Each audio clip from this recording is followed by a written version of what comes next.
I wanted to surprise my wife at her workplace. At the entrance, I learned she has a husband. I wasn't supposed to be there that day. It was a Wednesday afternoon, humid and slow, the kind of day where even the air feels too tired to move. I left work early, a rare, impulsive act for someone like me. I told myself I wanted to surprise her, bring her coffee, maybe take her to lunch.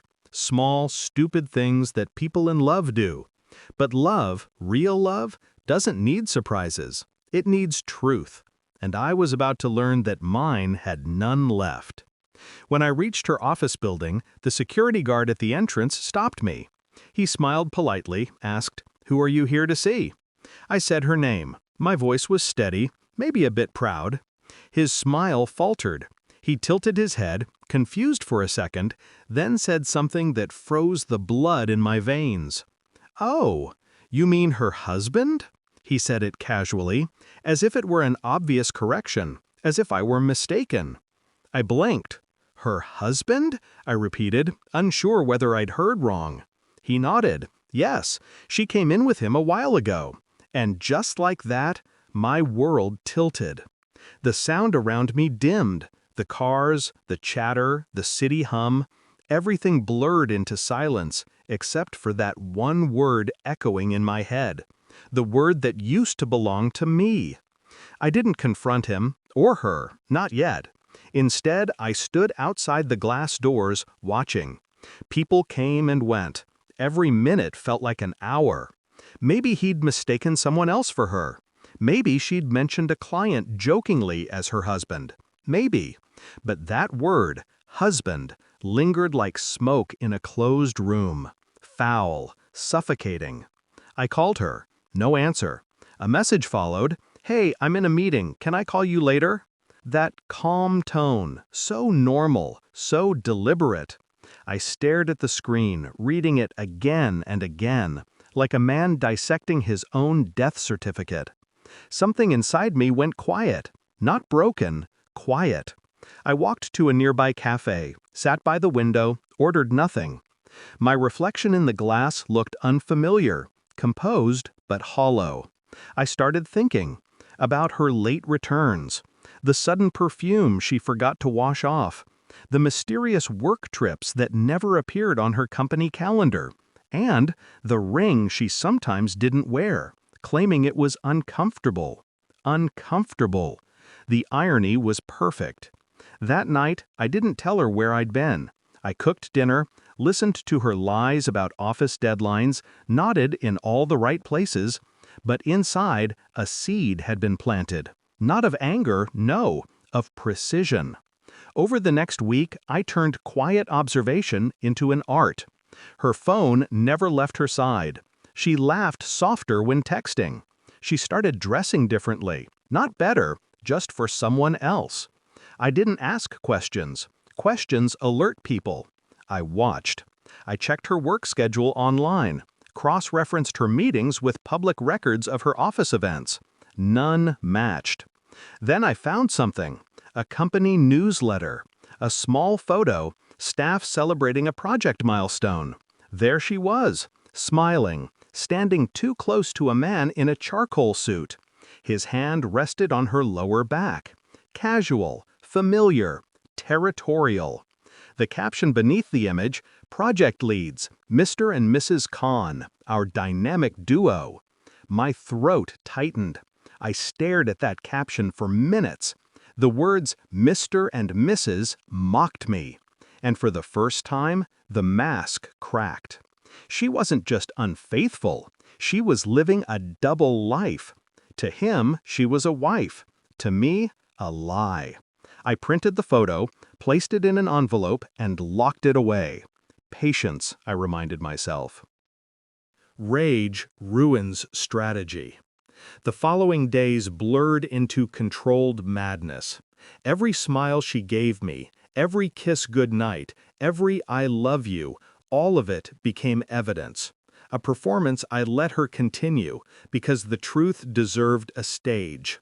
A week later, I followed her. She said she was meeting a client at a downtown restaurant. Her voice was calm, practiced.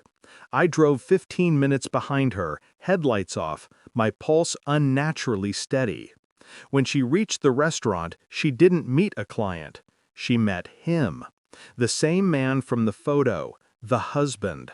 He kissed her hand as she laughed, not shyly, not nervously, like a woman who belonged to him. I parked across the street, watching through the rain-specked windshield. They ordered wine. She reached over, brushed something off his shirt, intimate, automatic. I sat there for nearly an hour, memorizing every gesture. When she finally stood to leave, I took one photo, just one. Her smiling face beside his hand on hers. Proof. Later that night, when she came home, she slipped quietly into bed. I felt her body against mine, warm, soft, familiar. And for the first time in years, I didn't touch her back. I just stared into the dark, listening to her breathe. The sound of someone dreaming in another man's arms while lying next to me. By morning, the plan was ready. I didn't scream, I didn't accuse. That's what she expected: drama, emotion, chaos. Instead, I waited until Saturday. We were having breakfast, sunlight spilling through the blinds, the smell of coffee.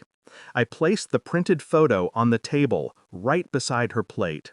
She froze, fork mid-air. "What's this?" she whispered. I didn't answer. I slid my phone across the table, showing her the message thread between her and her husband. Her color drained. Her lips parted, but no words came. "Funny," I said quietly, "how many husbands one woman can have." She started shaking. "It's not what you think." "It's exactly what I think." I stood up, calm, colder than I'd ever been. "I know everything," I said. "His name, where he lives, the fact that he doesn't know about me." Her eyes widened, fear, not guilt. I leaned closer. "Don't worry, I'm not going to ruin you." A pause. "You'll do that yourself." I walked away, leaving the envelope of photos on the counter. Inside it, a note. "He deserves to know. You choose how." By evening, she'd packed her things. I never heard from her again. But a week later, the man from the restaurant called me. His voice was calm, hollow, the sound of a man who'd just discovered his world was built on lies. He said, "Thank you for showing me," and hung. It's been 3 months.